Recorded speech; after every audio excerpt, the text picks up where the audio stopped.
Yeah man, Samaz on the beat. this is Samaz out of Rambe Studio 263 number 09 Ukaramba unenge nemoza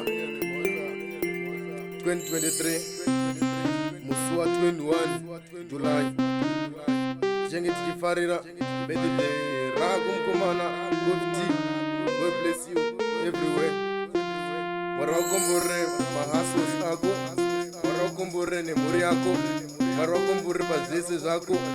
Kutenda nokusimbisa haurambe 263 number 09. Tinoshuwira mangoma akawanda, tinoshuwira zvakawanda kudya kwenzeve nakadula dhaka. Zvinhu zvako zvaunobika zvinonaka.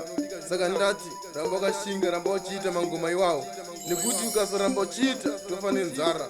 Ndini wako Samaz tichiti Mwari vakukomborere. Ndoshuwira kuti uve nebvudzi jena mukukura mako.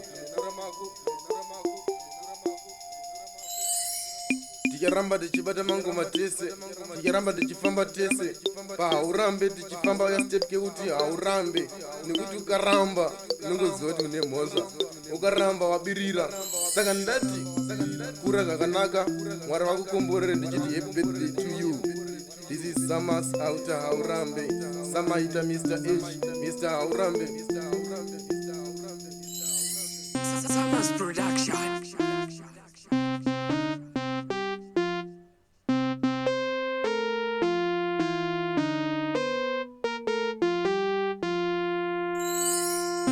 Rimwe tingataura asi kuna kamwoyo ndoko wakaita, une rudo, une chiedza cheupenyu. Ndoshuwira kuti usvike padestination yako. I know tiri pamission but zvese zvichaita boo. One clan, baddest crew, haurambe. Big up Koffie. Jese vanosimbisa haurambe, vacharamba vanewe, nekuti izvi zvinhu zvakanyorwa pasi naMwari. Ndaswera ndakabvunza kuti nzira yedu itsvene here Mwari.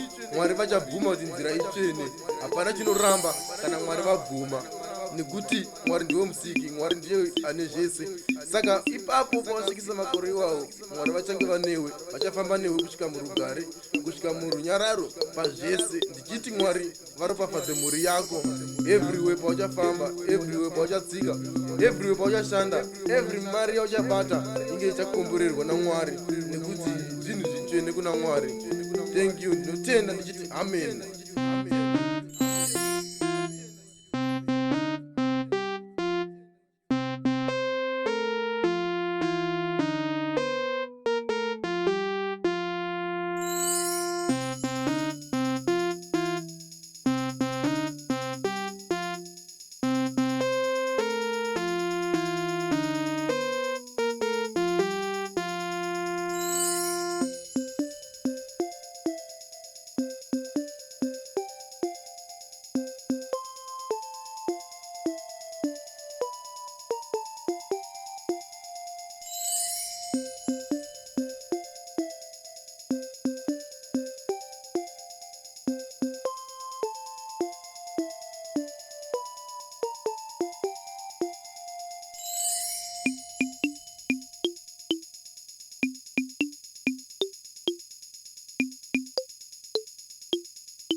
Samaz Production.